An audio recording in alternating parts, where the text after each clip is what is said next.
Welcome back students. मैं हूं आपके साथ आपकी टीचर डॉक्टर वर्षा और आज हम स्टार्ट करने वाले हैं ट्रांसपोर्टेशन। यहाँ हम आज सबसे पहले पढ़ेंगे transportation in human beings. Next video में हम ट्रांसपोर्टेशन इन प्लांट्स पढ़ेंगे। तो चलिए शुरू करते हैं ट्रांसपोर्टेशन इन ह्यूमन बींग्स, जो बेसिकली है हमारा सर्कुलेटरी सिस्टम, जिसमें हमारा आएगा हार्ट एंड ब्लड वेसल्स। तो फटाफट से इसको शुरू करते हैं। Let's start. अब देखो, हमारी बॉडी में जो भी फूड है जो हमने लिया, न्यूट्रिएंट्स लिए, ऑक्सीजन ली हमने, रेस्पिरेशन करा था ना, ब्रीदिंग करी थी, ऑक्सीजन गई हमारे अंदर। ये ऑक्सीजन और ये न्यूट्रिएंट्स हमारी बॉडी के डिफरेंट पार्ट्स तक कैसे जाते हैं? ब्लड के थ्रू। और जो दूसरे सेल्स हैं हमारी बॉडी के, उनसे जो वेस्ट मटेरियल्स है वो वापस ब्लड में आ जाता है, जो कि ब्लड के थ्रू दूसरे ऑर्गन्स तक, एक्सक्रीटरी ऑर्गन्स तक ट्रांसपोर्ट हो जाता है। तो ये जो ब्लड होता है ये हमारा होता है कनेक्टिव टिश्यू। क्यों होता है कनेक्टिव टिश्यू? क्योंकि ये कनेक्ट कर रहा है हमारे दूसरे ऑर्गन्स को, वहां तक मटेरियल्स ले जाने का काम ट्रांसपोर्टेशन कौन कर रहा है? ब्लड कर रहा है। ये एक कनेक्टिव टिश्यू होता है। और इसमें क्या होता है? प्लाज्मा होता है, जो इसका फ्लूइड कंटेंट होता है। ये हमने 9th क्लास में पढ़ा है। और इसमें कुछ सस्पेंडेड सेल्स होते हैं, जैसे RBCs, red blood corpuscles, WBCs यानी व्हाइट ब्लड कॉर्पसल्स, और होते हैं इसमें प्लेटलेट्स। ये पूरा प्लाज्मा और सेल से बनता है ब्लड। अब प्लाज्मा क्या करता है? प्लाज्मा जो होता है ना ब्लड का, ये कार्बन डाइऑक्साइड, नाइट्रोजनस वेस्ट और न्यूट्रिएंट्स को डिसॉल्व फॉर्म में ट्रांसपोर्ट करता है। कार्बन डाइऑक्साइड क्या होता है? वाटर सॉल्युबल ज्यादा होती है एज कंपेयर टू ऑक्सीजन। तो कार्बन डाइऑक्साइड डिसॉल्व फॉर्म में ट्रांसपोर्ट होती है प्लाज्मा में। ठीक है। तो जो ऑर्गन्स हैं, डिफरेंट ऑर्गन्स हैं, उनके सेल्स से जो रेस्पिरेशन के बाद, सेल्यूलर रेस्पिरेशन के बाद जो कार्बन डाइऑक्साइड रिलीज हुई वो ब्लड में आ गई, प्लाज्मा में डिसॉल्व फॉर्म में। अब ये डिसॉल्व फॉर्म से जाती है, ट्रांसपोर्ट होती है हार्ट तक। हार्ट इस कार्बन डाइऑक्साइड वाले ब्लड को पंप करता है लंग्स तक। फिर लंग्स से इसमें क्या होता है? ऑक्सीजन आ जाती है इस ब्लड में और कार्बन डाइऑक्साइड रिमूव हो जाती है, और ये ऑक्सीजन वाला ब्लड वापस हमारे हार्ट में आता है और हार्ट इसको दूसरे बॉडी के ऑर्गन्स तक इस ऑक्सीजन रिच ब्लड को ट्रांसपोर्ट कर देता है। ये पूरा ट्रांसपोर्टेशन होता है। अब इसको हम डिटेल में पढ़ेंगे कि कैसे कैसे सारे स्ट्रक्चर्स हैं हार्ट का, वेसल्स का, इनका सबका क्या क्या रोल है।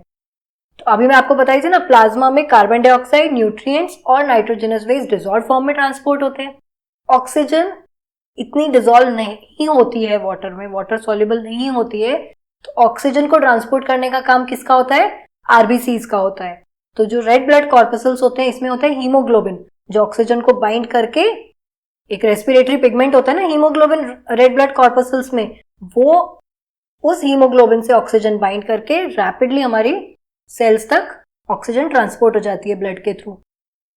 तो जो ये जो पूरा सिस्टम है, ये होता है सर्कुलेटरी सिस्टम। जो ब्लड का ऑक्सीजन और कार्बन डाइऑक्साइड का जो ट्रांसपोर्ट हो रहा है, ये होता है सर्कुलेटरी सिस्टम, जिसमें न्यूट्रिएंट्स भी सर्कुलेट हो रहे हैं, नाइट्रोजनस वेस्ट भी सर्कुलेट हो रहा है। तो सर्कुलेटरी सिस्टम में क्या क्या होगा? एक तो हार्ट होगा सर्कुलेटरी सिस्टम में, और नेटवर्क ऑफ ट्यूब्स, जो होती हैं हमारी आर्टरीज एंड वेन्स। ठीक है। इसके अलावा एक और सिस्टम भी होता है, यहाँ पे प्लेटलेट्स होते हैं। ये सिस्टम क्यों जरूरी है? इंजरी हुई, अगर यहाँ पे कुछ डैमेज हो गया इस सर्कुलेटरी सिस्टम में, तो उसको रिपेयर करने के लिए भी तो एक सिस्टम होना चाहिए ना, वरना तो ब्लड लॉस होता चला जाएगा। तो इसलिए ये जो प्लेटलेट्स होते हैं ये रिपेयर में हेल्प करते हैं। अब इसको हम आगे देखेंगे कि कैसे होता है ये सब। तो सर्कुलेटरी सिस्टम में 3 पार्ट हो गए, heart, blood vessels and platelets. ये रिपेयर का काम करेंगे। तो ठीक है, अब हम इसको आगे पढ़ते हैं डिटेल में। सबसे पहले देखेंगे हम हार्ट। जो हार्ट होता है ना, ये 4 चेम्बर्स में डिवाइडेड होता है। 4 चेम्बर्स होते हैं। ठीक है, ऐसे एक चेम्बर, दूसरा चेम्बर, तीसरा और ये चौथा। ये जो चैम्बर्स होते हैं, ये इनका पर्पस क्या है? ये बेसिकली जो ऑक्सीजन रिच ब्लड है और जो कार्बन डाइऑक्साइड रिच ब्लड है, उनको आपस में मिक्स नहीं होने देते। ठीक है, क्योंकि अगर वो मिक्स हो गए तो क्या होगा, हमारी बॉडी की एनर्जी रिक्वायरमेंट एफिशिएंटली पूरी नहीं हो पाएगी, है ना। एनर्जी रिक्वायरमेंट के लिए तो हमें ऑक्सीजन चाहिए, ऑक्सीजन क्या कर रही है, न्यूट्रिएंट्स को ब्रेक डाउन करके उससे एनर्जी रिलीज करा रही है। तो ये एफिशिएंटली ये ऑक्सीजन जो है ट्रांसपोर्ट हो सके, उसके लिए ये blood carbon dioxide rich blood और ऑक्सीजन रिच ब्लड मिक्स नहीं होना चाहिए, और इसीलिए ये हार्ट में हमारे 4 चेम्बर्स होते हैं। अब इधर जो है ये होता है लेफ्ट एट्रियम, ठीक है, और इधर इसके नीचे ये होता है लेफ्ट वेंट्रिकल। ये इस साइड होता है, ये वाला हार्ट का पार्ट है राइट एट्रियम और राइट वेंट्रिकल। ऐसे 4 चेम्बर्स हो गए, left atrium, left ventricle and right atrium and right ventricle. आप इसमें नीचे देखोगे ये इसको ऐसे सेक्शन में करा हुआ है इस डायग्राम में।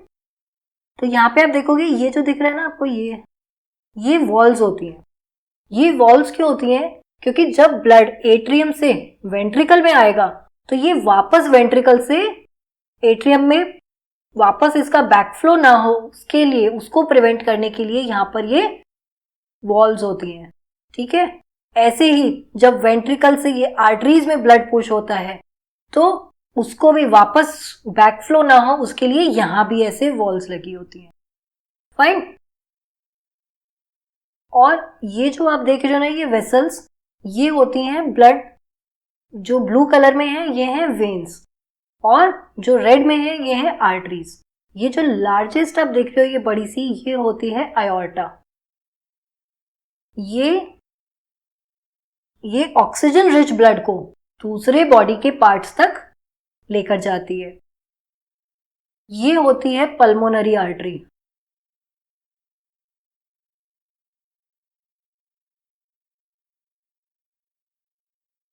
ये पल्मोनरी आर्टरी राइट वेंट्रिकल से कार्बन डाइऑक्साइड रिच ब्लड को लेकर जाती है कहां? लंग्स तक। अब लंग्स में जो pulmonary artery carbon dioxide rich blood लेके गई थी, वहां से क्या हुआ? कार्बन डाइऑक्साइड उस ब्लड में से रिमूव हो गई और ऑक्सीजन ब्लड में आ गई। और ये जो ऑक्सीजन रिच ब्लड है ये वापस आता है पल्मोनरी वेन्स से, ये वापस से हार्ट के लेफ्ट एट्रियम में आ जाता है। और यहां ये जो है ये है वेना केवा। एक होती है जो अपर बॉडी पार्ट से लेकर आ रही है ब्लड को, ठीक है, ये कार्बन डाइऑक्साइड रिच ब्लड लेकर आती है राइट एट्रियम तक। और एक होती है ये vena cava, inferior vena cava बोलते हैं, जो कि लोअर बॉडी पार्ट से लेकर आ रही है ब्लड को, डीऑक्सीजनेटेड ब्लड को, ठीक है। तो ये हो गए सारे हार्ट के, अभी हम बेसिक पार्ट समझते हैं, ठीक है। बाकी अभी हम डिटेल में देखेंगे कि पूरा सर्कुलेशन होता कैसे है। तो ये होता है लेफ्ट एट्रियम, यहाँ पे ये वाला पार्ट है लेफ्ट एट्रियम, ये होता है लेफ्ट वेंट्रिकल, इधर राइट साइड पे ये होता है राइट एट्रियम, और ये होता है राइट वेंट्रिकल। ये होती है वेना केवा जो अपर बॉडी पार्ट से डीऑक्सीजनेटेड ब्लड ला रही है, ये होती है इधर से ये लोअर बॉडी पार्ट से वेना केवा ब्लड लेकर आ रही है, डीऑक्सीजनेटेड ब्लड आ रहा है इसमें, ठीक है। ये होती है पल्मोनरी आर्टरी जो कि लंग्स तक ब्लड लेकर जा रही है। फिर ये है पल्मोनरी वेन जो लंग्स से वापस हार्ट में ब्लड लेकर आ रही है, और ये है आयोर्टा जो कि ऑक्सीजनेटेड ब्लड को पूरी बॉडी तक सप्लाई कर रही है। ये बेसिक पार्ट्स हैं इसके। अब हम इसको आगे इसका पूरा सर्कुलेशन समझते हैं। देखो मैंने बताया ना आपको कि हार्ट क्या होता है, एक मस्कुलर ऑर्गन है, ये मस्कुलर ऑर्गन होता है। इसमें कौन सी मसल्स होती हैं? इसमें कार्डियक मसल्स होती हैं, ये इनवॉलेंट्री होती हैं, स्ट्राइप्ड होती हैं, ठीक है, ब्रांच्ड होती हैं। और ये जो हार्ट होता है इसका साइज ना एक मुट्ठी के बराबर होता है, फिस्ट साइज, मतलब एक मुट्ठी बंद करके इतना ही हार्ट होता है साइज में ऑलमोस्ट। तो इसका फंक्शन क्या होता है हार्ट का? ये ब्लड को पंप करता है। पंप करने के लिए एक मैकेनिज्म भी तो चाहिए। ब्लड ऐसे वेसल्स में फ्लो थोड़ी करता रहेगा, उसको एक फोर्स चाहिए जो उसको फोर्सफुली उस पर धक्का मारेगा, पुश करेगा उसको ब्लड वेसल्स में। तो उसके लिए एक सिस्टम होता है, ये होता है हार्ट। इसका यही काम है उस ब्लड को पंप करना उन वेसल्स में। मैंने बता दिया आपको हार्ट के 4 चेम्बर्स होते हैं जो कि क्या करते हैं, इनका रीजन क्या है, होते क्यों है 4 चेम्बर्स? क्योंकि ऑक्सीजनेटेड और डीऑक्सीजनेटेड ब्लड को मिक्स नहीं होने देना है। इसी को प्रिवेंट करने के लिए ये हार्ट में 4 चैम्बर्स होते हैं। अब ये आप पूरा सर्कुलेशन समझो। यहाँ हम ना डीऑक्सीजनेटेड ब्लड से स्टार्ट करते हैं कि हमारे जो सेल्स ने रेस्पिरेशन परफॉर्म किया, कार्बन डाइऑक्साइड ब्लड में रिलीज हो गई, ठीक है। अब जो ये कार्बन डाइऑक्साइड ब्लड में रिलीज हुई है, ये ब्लड में आ गई। अब ये ब्लड से वेना केवा, मैंने बताया ना, वेना केवा एक होती है जो अपर बॉडी पार्ट से ला रही है और एक होती है जो लोअर बॉडी पार्ट से डीऑक्सीजनेटेड ब्लड को कलेक्ट करके ये लेकर आती है यहाँ राइट एट्रियम में। तो जब यहाँ ब्लड आता है राइट एट्रियम में तो एट्रियम रिलैक्स करते हैं, डायलेट हो जाते हैं। तो डायलेट होगा, जब फैल जाएगा तो यहाँ स्पेस बना, उस स्पेस को जगह लेने के लिए जो ब्लड है वेना केवा से एट्रियम में आ जाता है। अब ये एट्रियम से क्या होता है, एट्रियम अब कॉन्ट्रैक्ट करेगा, राइट एट्रियम कॉन्ट्रैक्ट करा। जब इसने कॉन्ट्रैक्ट करा तो और उस टाइम पे ये जो वेंट्रिकल है ये डायलेट करता है। जब एट्रियम कॉन्ट्रैक्ट करेगा तब वेंट्रिकल डायलेट करेगा, तो उससे क्या होगा, यहाँ पे स्पेस बन गया वेंट्रिकल्स में, ये डायलेट हुआ, रिलैक्स हुआ, और जब एट्रियम कॉन्ट्रैक्ट हुआ तो उसने पुश करा ब्लड को, तो ये ब्लड यहां से फ्लो करके वेंट्रिकल में आ गया, राइट वेंट्रिकल में आ गया। ये अभी डीऑक्सीजनेटेड ब्लड है, मतलब कि कार्बन डाइऑक्साइड रिच ब्लड, ये कार्बन डाइऑक्साइड रिच ब्लड है। तो यहाँ राइट एट्रियम से जब एट्रियम ने कॉन्ट्रैक्ट किया और वेंट्रिकल ने रिलैक्स किया तो यहाँ पे वेंट्रिकल में स्पेस बना और ब्लड एट्रियम से पुश होके वेंट्रिकल्स में आ गया। अब आपके जो वेंट्रिकल्स हैं वो कॉन्ट्रैक्ट करते हैं और जब वो कॉन्ट्रैक्ट करते हैं तो ब्लड को पुश कर देते हैं वो पल्मोनरी आर्टरी में, और यहाँ पे जो ये वॉल्स हैं ये क्लोज हो जाती हैं इस टाइम पे, ताकि ये ब्लड वापस एट्रियम में नहीं जाए। ठीक है, ये ब्लड वापस एट्रियम में नहीं जाए, इसलिए ये वॉल्स क्लोज हो जाती हैं और इधर से वापस आपका ब्लड जो है पल्मोनरी आर्टरी में पुश हो जाता है। ये पल्मोनरी आर्टरी इस डीऑक्सीजनेटेड ब्लड को लेकर जाती हैं लंग्स तक। लंग्स पे आपको पता होगा एल्वियोलाई में, मैंने लास्ट टाइम रेस्पिरेशन में बताया था, एल्वियोलाई के ऊपर ब्लड कैपिलरीज होती हैं। ठीक है, तो ये पल्मोनरी आर्टरी जाती हैं और वहां जाके डिवाइड करके छोटी छोटी कैपिलरीज बना लेती हैं जो कि एल्वियोलाई के को कवर करे रखती हैं और वहां से डिफ्यूजन होता है गैसेस का। तो जो ऑक्सीजन है एल्वियोलाई में वो ब्लड में आ जाती है और जो ब्लड में कार्बन डाइऑक्साइड है वो एल्वियोलाई में डिफ्यूज हो जाती है। याद आ गया? अब क्या हुआ, ये जो अब ऑक्सीजन आ गई ब्लड में, अब वापस ये जो कैपिलरीज हैं ये ज्वाइन करके बना लेती हैं पल्मोनरी वेन। ये पल्मोनरी वेन इस ऑक्सीजन रिच ब्लड को लेके आती हैं यहाँ पे, कहाँ पे, लेफ्ट एट्रियम में लेकर आती हैं। तो जो ये ऑक्सीजनेटेड ब्लड है लंग्स से जो आया पल्मोनरी वेन के थ्रू हमारे लेफ्ट एट्रियम में आ जाता है। अब लेफ्ट एट्रियम, और ये कब आया, जब लेफ्ट एट्रियम डायलेट हुआ तो पल्मोनरी वेन से ब्लड हमारा एट्रियम में आ गया। अब एट्रियम कॉन्ट्रैक्ट करेगा, लेफ्ट एट्रियम ने कॉन्ट्रैक्ट किया और ब्लड जो है उसी टाइम पे, सेम टाइम पे जब एट्रियम कॉन्ट्रैक्ट कर रहा है तो आपका वेंट्रिकल रिलैक्स हुआ सेम, और वेंट्रिकल जब रिलैक्स हुआ तो यहाँ डायलेट होगा वेंट्रिकल, यहाँ पे स्पेस होगा, आपका ब्लड यहाँ फ्लो कर जाएगा एट्रियम से वेंट्रिकल में। अब ये कौन सा ब्लड है, ये ऑक्सीजनेटेड ब्लड है, इसमें ऑक्सीजन रिच ब्लड है।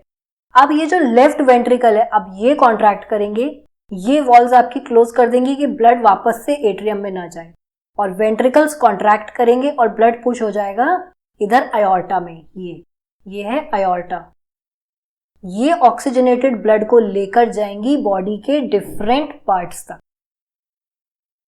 ठीक है, फिर वहां जाके ये जो अयोर्टा है ये आर्टरीज बनती हैं, आर्टरीज जो हैं ये डिफरेंट ऑर्गन्स तक जा रही हैं ब्लड लेके, ऑक्सीजनेटेड ब्लड, आर्टरीज डिवाइड करेंगी ऑर्गन्स के ऊपर और कैपिलरीज बना लेती हैं। ये अभी मैं आपको आगे दिखाऊंगी पूरा नेटवर्क कैपिलरीज का। वो ऐसे कैपिलरीज जो बनेंगी उसके थ्रू फिर न्यूट्रिएंट्स का एक्सचेंज, गैसेस का एक्सचेंज सेल्स से होता है और फिर वापस कार्बन डाइऑक्साइड ब्लड में आती है। वो कैपिलरीज ज्वाइन करके वेन्स बनाती हैं, ये वेन्स आके मिलती हैं वेना केवा में, और ये वेना केवा फिर उस डीऑक्सीजनेटेड ब्लड को लेकर के वापस हार्ट में आ जाता है। तो ये पूरा एक सर्कुलेशन आपका चलता रहता है ब्लड का। हार्ट से लंग्स, लंग्स से वापस हार्ट और फिर हार्ट से फिर वापस बॉडी। और क्योंकि ये 2 बार ऐसे ब्लड सर्कुलेट कर रहा है, आप देख रहे हो 2 बार ब्लड सर्कुलेट कर रहा है, हार्ट से लंग्स में गया, लंग्स से वापस हार्ट में आया और फिर हार्ट से गया बॉडी में। तो आप देखोगे 2 टाइम्स हार्ट में ब्लड आ रहा है आपका, एक बार लंग्स से आ रहा है और फिर बॉडी से वापस हार्ट में आता है, तो 2 टाइम्स आपका ब्लड हार्ट में आ रहा है। इसलिए इसको हम ह्यूमंस में बोलते हैं, इस सर्कुलेशन को बोला जाता है double circulation.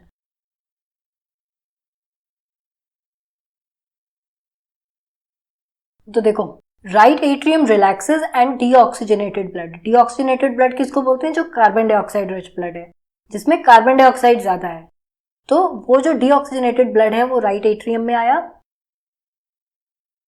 Through the vena cava. Right atrium contracts, right atrium ने कॉन्ट्रैक्ट किया and the same time right ventricle relaxes, right ventricle relax कर गया। तो उस टाइम पे क्या होगा? ब्लड पुश हो जाएगा राइट वेंट्रिकल में। अब जो वॉल्स प्रेजेंट होती हैं यहाँ पे, ये वाली जो वॉल्स थी, ये प्रिवेंट करती हैं बैक फ्लो को, ब्लड को, और राइट वेंट्रिकल फिर कॉन्ट्रैक्ट करता है और जो ब्लड है वो पल्मोनरी आर्टरी में पंप हो जाता है, जिससे कि ये जाता है लंग्स में ऑक्सीजनेशन के लिए। ऑक्सीजनेशन यानी कि इस ब्लड में से अब कार्बन डाइऑक्साइड रिमूव हो जाएगी और ऑक्सीजन इसमें डिफ्यूज हो जाएगी। अब क्या हुआ? जो लेफ्ट एट्रियम है वो रिलैक्स हुआ और जो ऑक्सीजनेटेड ब्लड, मतलब कि ऑक्सीजन रिच ब्लड, अब इसमें ऑक्सीजन ज्यादा है, ये ब्लड जो लंग से आ रहा है ये एंटर करता है पल्मोनरी वेन्स के थ्रू लेफ्ट एट्रियम में। फिर लेफ्ट एट्रियम कॉन्ट्रैक्ट करेगा और लेफ्ट वेंट्रिकल रिलैक्स करेगा। जब लेफ्ट वेंट्रिकल ने रिलैक्स किया तो जो ऑक्सीजनेटेड ब्लड है वो लेफ्ट एट्रियम से लेफ्ट वेंट्रिकल में पुश हो गया। अब यहाँ पे भी वॉल्स जो प्रेजेंट हैं ये वापस बैकफ्लो को प्रिवेंट करती हैं।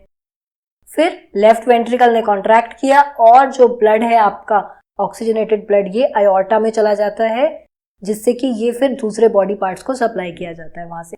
तो जो ये ऑक्सीजन रिच ब्लड है ये अब बॉडी के डिफरेंट पार्ट्स तक ट्रांसपोर्ट हो जाएगा।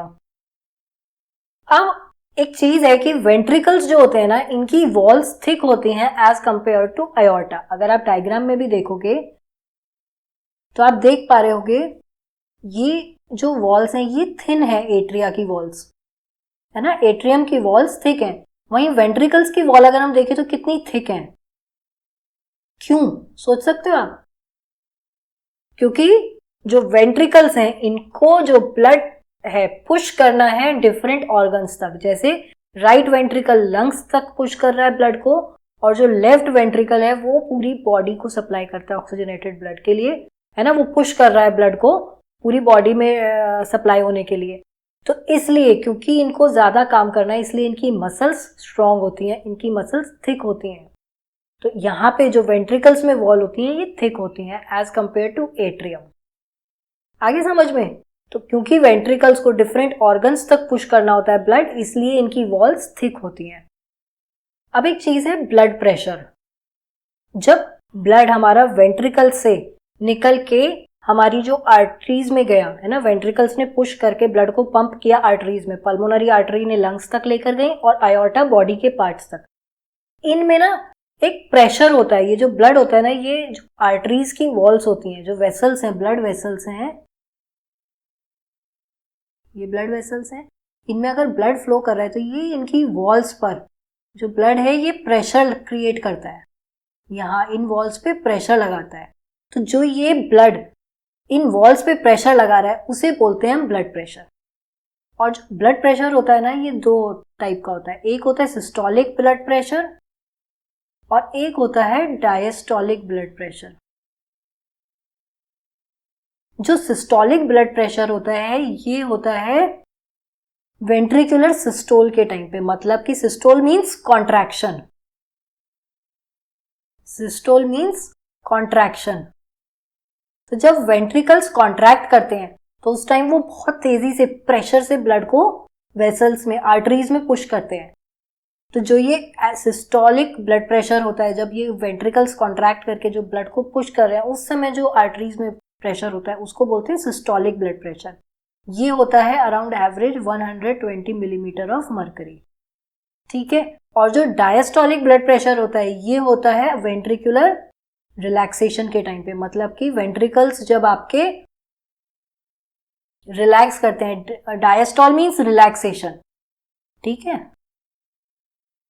Diastole means relaxation. इस टाइम पे जो जब वेंट्रिकल्स रिलैक्स कर रहे हैं, तो जब आपका ब्लड क्या है, इस समय प्रेशर में नहीं है वहां आर्टरीज में, ब्लड एकदम से आर्टरीज में थोड़ी गया, अभी तो वेंट्रिकल्स में आ रहा है ब्लड, तो वेंट्रिकल्स डायस्टोलिक उसमें है, मोड में, रिलैक्सेशन मोड में, तो यहाँ पे इस समय प्रेशर कम होता है।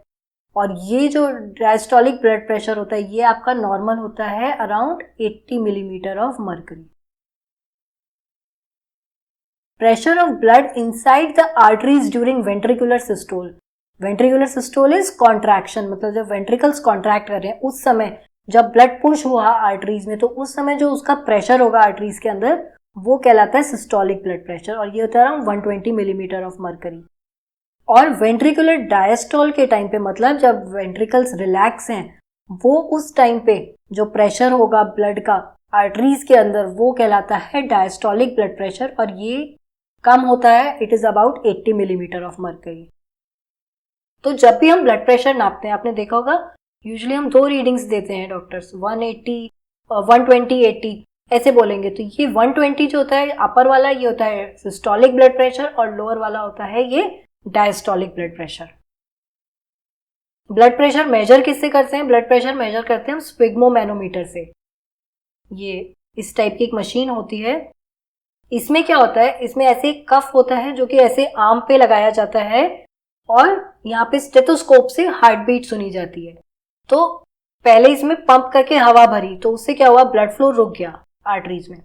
अब धीरे धीरे उसको रिलीज करते हैं प्रेशर को। तो जब प्रेशर धीरे धीरे रिलीज किया जाएगा, तो स्टेथोस्कोप से हम टैप टैप साउंड सुनते हैं। तो जो पहली टैपिंग साउंड स्टेथोस्कोप से आती है, यानी कि ब्लड फ्लो अब होने लगा है, तो जो पहली साउंड आती है वो कहलाता है सिस्टोलिक ब्लड प्रेशर। फिर वापस से हम धीरे धीरे लोअर करते जाते हैं प्रेशर को, एयर का प्रेशर लो करते जाएंगे उसमें से, और जब हमें ये टैप टैप साउंड आनी बंद हो जाएगी जहां पे, वो कहलाता है डायस्टोलिक ब्लड प्रेशर। ये ब्लड प्रेशर मेजर करने का मेथड होता है। तो ये स्फिग्मोमैनोमीटर से मेजर किया जाता है।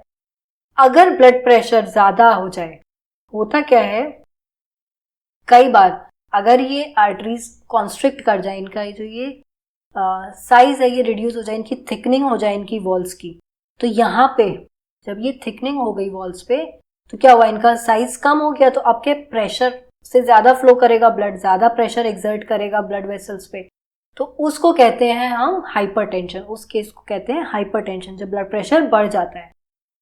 अब ये हाइपरटेंशन जो है, ये क्या होता है, अगर बहुत ज्यादा हो जाए तो ये कई बार आर्टरीज को रप्चर कर सकता है। इतना ज्यादा प्रेशर होगा तो आर्टरीज रप्चर हो जाएंगे और अंदर इंटरनल ब्लीडिंग स्टार्ट हो सकती है, जो कि डेंजरस हो सकती है लाइफ के लिए। अभी हम आगे देखते हैं ब्लड वेसल्स। अब ब्लड वेसल्स क्या होते हैं? ब्लड वेसल्स 2 टाइप की होती हैं, एक होती है आर्टरीज और एक होती हैं वेन्स। जो ब्लड वेसल्स हैं, इसमें जो हमारी आर्टरीज होती हैं, ये क्या करती हैं, ये ब्लड को हार्ट से दूर लेके जाती हैं। आप देख रहे होगे ना, हार्ट से लंग्स में लेके गई पल्मोनरी आर्टरी, और जो अयोर्टा है वो डिफरेंट बॉडी पार्ट्स तक लेकर जा रही है। तो आर्टरीज क्या करती हैं, हार्ट को से ब्लड को दूर लेकर जाती हैं। वहीं वेन्स जो है वो ब्लड को वापस हार्ट में लेके आ रही हैं, जैसे वेना केवा, ये वेन्स हैं, ये डीऑक्सीजनेटेड ब्लड को बॉडी से लेकर आ रही है हार्ट तक, और वहीं जो पल्मोनरी वेन है वो ऑक्सीजनेटेड ब्लड को हार्ट तक लेकर आ रही हैं। तो जो वेन्स हैं वो ब्लड को हार्ट तक लेकर आती हैं, और आर्टरीज जो है ब्लड को हार्ट से दूर लेकर जाती हैं। आर्टरीज में क्योंकि उनको बॉडी के डिफरेंट पार्ट्स तक ब्लड पहुंचाना होता है, इसलिए वहां पर होती हैं थिक इलास्टिक वॉल। तो इनकी वॉल्स इलास्टिक क्यों होती हैं, थिक क्यों होती हैं? क्योंकि यहाँ पे जो आर्टरीज में ब्लड है वो वेंट्रिकल से एकदम बहुत प्रेशर में पुश होता है, तो उस प्रेशर को बेयर करने के लिए यहाँ पे थिक वॉल्स होती हैं। ठीक है, यहाँ पर जो प्रेशर होता है ब्लड का वो काफी ज्यादा होता है, इसलिए यहाँ पर आर्टरीज में जो ब्लड वेसल्स हैं वो थिक वॉल्स होती हैं उनकी। वहीं वेन्स में जो ब्लड वेसल्स होती हैं उनमें इतनी थिक वॉल्स नहीं होती, क्योंकि वहां पर इतना प्रेशर नहीं होता है, वो डीऑक्सीजनेटेड ब्लड को वापस लेकर आ रहे हैं बस। हार्ट तक, तो इसलिए वहां पर इतना प्रेशर नहीं होता, इसलिए वहां पर थिक वॉल्स नहीं होती। पर यहाँ पे ना वॉल्स होती हैं जो कि क्या इंश्योर करती हैं कि जो ब्लड है वो सिर्फ एक ही डायरेक्शन में फ्लो करे, ठीक है, एक ही डायरेक्शन में यूनिडायरेक्शनल फ्लो करे, वापस से ब्लड का बैक फ्लो ना हो, इसलिए वेन्स में वॉल्स होती हैं। अब जो ये आर्टरीज होती है ना, ये किसी भी ऑर्गन के पास जाके, ये आर्टरीज ये ऑर्गन्स के पास जाके ऐसे डिवाइड हो जाती हैं और ये फर्दर डिवाइड करती जाती हैं और ये बना लेती हैं छोटी छोटी कैपिलरीज। और ये जो कैपिलरीज होती है ना, ये सिंगल सेल थिक होती हैं, तो यहाँ से इजीली डिफ्यूजन हो जाता है गैसेस का, न्यूट्रिएंट्स का, वेस्ट मटेरियल्स का। तो ये जो एक्सचेंज है ये easily in single layer cell से हो जाता है। तो जो कैपिलरीज की वॉल होती हैं ये सिंगल लेयर होती है यहाँ पे सेल्स की, ठीक है, और इसीलिए यहाँ से इजीली मटेरियल्स का एक्सचेंज हो जाता है। और इससे क्या होता है, इन कैपिलरीज की वजह से जो ब्लड है वो ऑर्गन के हर सेल के कांटेक्ट में आता है और जहां से इजीली फिर इनकी वॉल से एक्सचेंज हो गया। अब ये कैपिलरीज वापस से ज्वाइन करती हैं, ये देखो ये सब ज्वाइन करी और यहाँ पे ये बन जाती हैं स्मॉलर वेन्स, और ये स्मॉलर वेन्स जाके मिल जाती हैं लार्जर वेन्स में, ठीक है, और ये वेन लेकर जाती है डीऑक्सीजनेटेड ब्लड को हार्ट तक। आगे समझ में? अब डबल सर्कुलेशन क्या होता है, मैंने अभी आपको पहले ही बता दिया था शुरुआत में कि डबल सर्कुलेशन क्या होता है, जो हमारा हार्ट है उसका राइट और लेफ्ट साइड को क्या है, सेपरेटेड है। चैम्बर्स इसीलिए बने ना ताकि ब्लड जो है वो सेपरेट रहे, ऑक्सीजनेटेड और डीऑक्सीजनेटेड ब्लड मिक्स नहीं हो। अब ये क्यों होना है, क्यों नहीं मिक्स होना चाहिए, क्योंकि इससे क्या होता है, ऑक्सीजन एफिशिएंटली सप्लाई होती है बॉडी को, ये मैंने आपको बताया था। अब जो ह्यूमंस हैं, हम मैमल्स हैं, जो बर्ड्स हैं, इनमें क्या होता है, इनको अपना बॉडी टेम्परेचर मेंटेन करने के लिए काफ़ी ज़्यादा एनर्जी की रिक्वायरमेंट होती है। वहीं जो कोल्ड ब्लडेड एनिमल्स होते हैं, है ना, जिनमें बॉडी टेम्परेचर एनवायरनमेंट के अकॉर्डिंग मेंटेन्ड होता है, उनको इतना ज़्यादा एनर्जी रिक्वायरमेंट नहीं होती इस पर्पज़ के लिए, बेसिकली बॉडी टेम्परेचर मेंटेन करने के लिए। तो उनकी बॉडी में अगर ऑक्सीजनेटेड और डीऑक्सीजनेटेड ब्लड थोड़ा बहुत मिक्स भी हो जाए तो इतना फर्क नहीं पड़ता है। बट जो लार्जर एनिमल्स हैं, जैसे मैमल्स हैं और बर्ड्स हैं, इनमें हम क्या है, हम वार्म ब्लडेड हैं, तो हम अपना टेम्परेचर बॉडी का खुद मेंटेन कर रहे हैं, तो उसके लिए हमारी बॉडी को बहुत ज़्यादा एनर्जी की रिक्वायरमेंट होती है, इसीलिए ये ऑक्सीजनेटेड और डीऑक्सीजनेटेड ब्लड मिक्स नहीं होना चाहिए। डबल सर्कुलेशन क्यों कह रहे हैं, चलो पहले इसको समझो कि डबल सर्कुलेशन क्यों है। आप देखो ना, ब्लड 2 बार आ रहा है आपके हार्ट में, हार्ट है, हार्ट से आपका ब्लड गया लंग्स में, ये देखो यहां से गया लंग्स में, ये गया लंग्स में। अब यहां से लंग्स से ऑक्सीजन ली, ऑक्सीजन रिच ब्लड वापस आया आपके हार्ट में, आया, यहां से ये आया वेंट्रिकल्स में, वेंट्रिकल्स से पुश हुआ ये बॉडी के डिफरेंट पार्ट्स में, ये इधर ब्रेन में गया और इधर आपका यहाँ आ गया नीचे डाइजेस्टिव सिस्टम में, एक्सक्रीटरी सिस्टम में, ठीक है। अब हार्ट से कहाँ गया, मैंने अभी बताया ना, बॉडी के डिफरेंट पार्ट्स पे गया ये ब्लड, यहाँ से फिर डीऑक्सीजनेट, अब यहाँ से ऑक्सीजन इन्होंने दे दी, इन ऑर्गन्स को ऑक्सीजन दे दी इस ब्लड ने, और यहाँ से कार्बन डाइऑक्साइड ले ली इन ऑर्गन से, इन सेल से, ये ऑक्सीजन रिच ब्लड वापस से इधर छोटी वेन्स में आया और फिर ये लार्जर वेन्स के थ्रू वेना केवा से वापस से हमारे हार्ट में आ गया।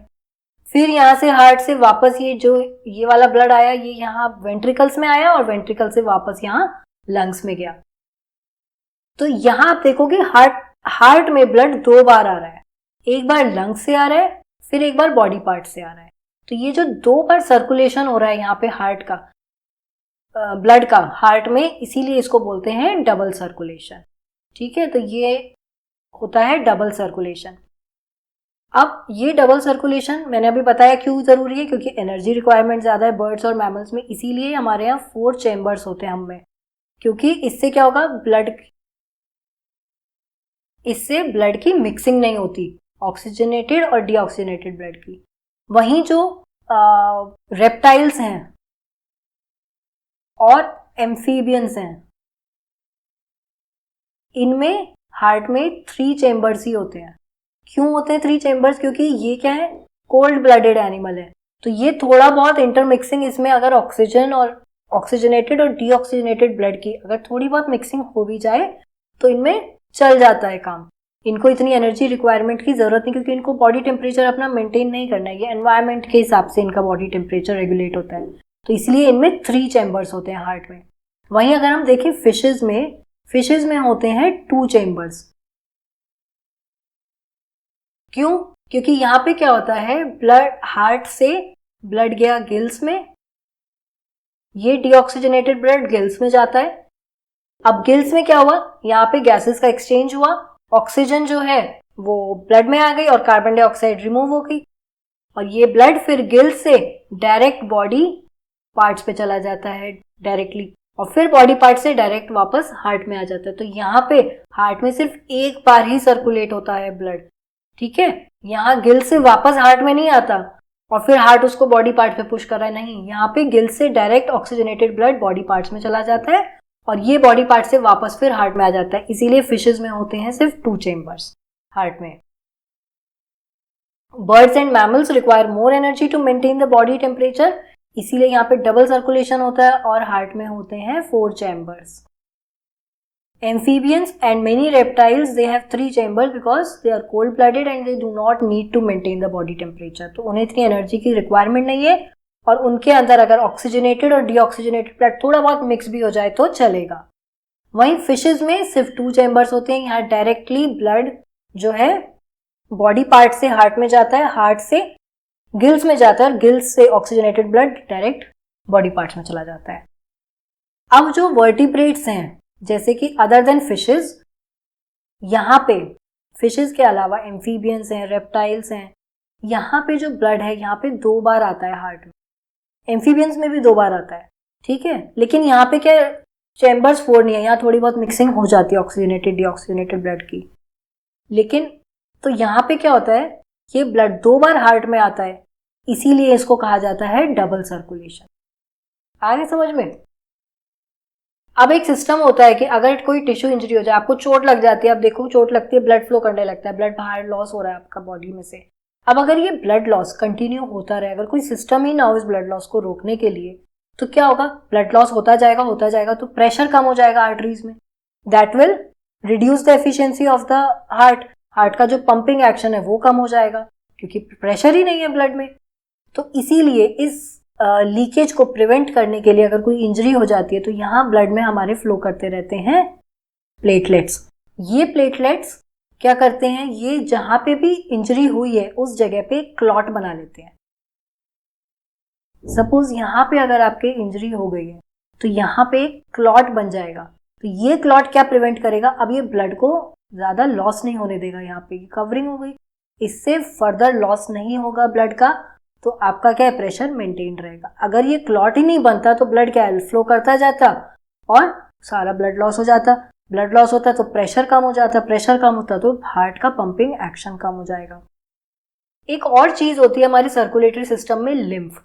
अब आप देखो जब ये हमारे कैपिलरीज से यहाँ पे गैसियस एक्सचेंज हो रहा था ऑर्गन्स में, कैपिलरीज से जब आप देखो ऑर्गन्स में गैसियस एक्सचेंज हो रहा था, तो यहाँ पे क्या होता है, जब सेल्स के कांटेक्ट में है कैपिलरीज, तो सिर्फ गैसेस का एक्सचेंज नहीं होता, कई बार क्या होता है इन कैपिलरीज से जो इनके जो पोर्स हैं उनसे प्लाज्मा, कुछ सेल्स, ब्लड सेल्स, ये भी क्या होता है इस इंटरसेल्यूलर स्पेसेस में, जो सेल्स के बीच में स्पेस होता है ना, उस इंटरसेल्यूलर स्पेस में बाहर निकल जाते हैं कैपिलरीज से।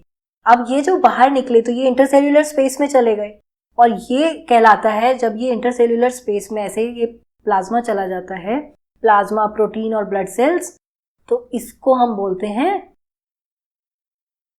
लिम्फ, या फिर टिश्यू फ्लूइड भी बोलते हैं इसको, क्योंकि ये टिश्यूज के जो सेल्स हैं उनके बीच में होता है, इंटरसेल्यूलर स्पेसेस में होता है। अब ये यहाँ से जो ये इंटरसेल्यूलर स्पेसेस से जो ये लिम्फ है, ये ड्रेन कहाँ करता है, ये लिम्फ कैपिलरीज में,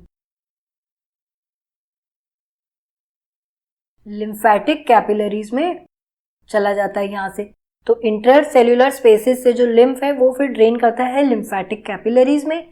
ये लिम्फेटिक कैपिलरीज ज्वाइन करती हैं लिम्फ वेसल्स बना लेती हैं ज्वाइन करके, तो ये लिम्फेटिक कैपिलरीज ज्वाइन करके लिम्फ वेसल्स बनाती हैं और ये अल्टीमेटली लार्जर वेन्स में ड्रेन कर देता है सारा प्लाज्मा जो भी इन्होंने इंटरसेल्युलर स्पेसेस से लिया।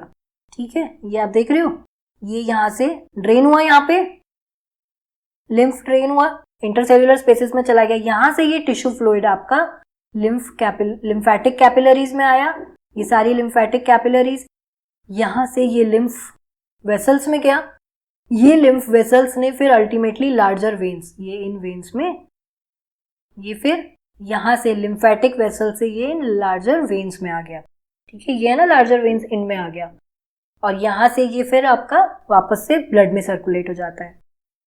अब लिम्फ जो होता है ना, ये होता है कलरलेस लिक्विड होता है, मतलब होता प्लाज्मा जैसा ही है। इसमें एक डिफरेंस होता है प्लाज्मा से कि एक तो ये कलरलेस होता है और दूसरा इसमें प्रोटीन कम होता है, it contains less protein than plasma. ठीक है, प्लाज्मा से कम प्रोटीन होगा इसमें। ये ड्रेन करता है लिम्फेटिक कैपिलरीज में जो कि ज्वाइन करके बनाती हैं लिम्फ वेसल्स और अल्टीमेटली लार्जर वेन्स में ओपन हो जाती हैं। ये जो लिम्फेटिक सिस्टम है, ये क्या करता है, ये एक्सेस फ्लूइड, जो टिश्यू फ्लूइड है, एक्सेस टिश्यू फ्लूइड को वापस से ब्लड में ट्रांसफर कर देता है। ठीक है, तो जो भी एक्स्ट्रा सेल्युलर स्पेसेस में एक्सेस फ्लूइड है उसको रिमूव करके वापस ब्लड में डाल देता है। यहाँ पे ये आपका चैप्टर कंप्लीट हो जाता है, सर्कुलेटरी सिस्टम। यहाँ पे हमने हार्ट का स्ट्रक्चर देखा, हमने डबल सर्कुलेशन समझा और हमने ब्लड वेसल्स देखी, हमने ब्लड प्रेशर समझा, प्लेटलेट्स और लिम्फ देखा। इस चैप्टर को, इस पोर्शन को आप रीड करिएगा और कोई भी क्वेश्चंस हो, आपकी क्वेरीज हो, तो प्लीज कमेंट्स में लिख के आप मुझे बता सकते हो। आपको अच्छा लगा हो, आपको कुछ समझ में आया हो और आप चाहते हो आपके फ्रेंड्स के साथ शेयर करना, तो please share it with your friends और अपनी पढ़ाई करते रहो। टाइम अपना फिक्स रखिए, टाइम टेबल बनाइए, टाइम टेबल के अकॉर्डिंग पढ़ाई करिए and take care, bye bye.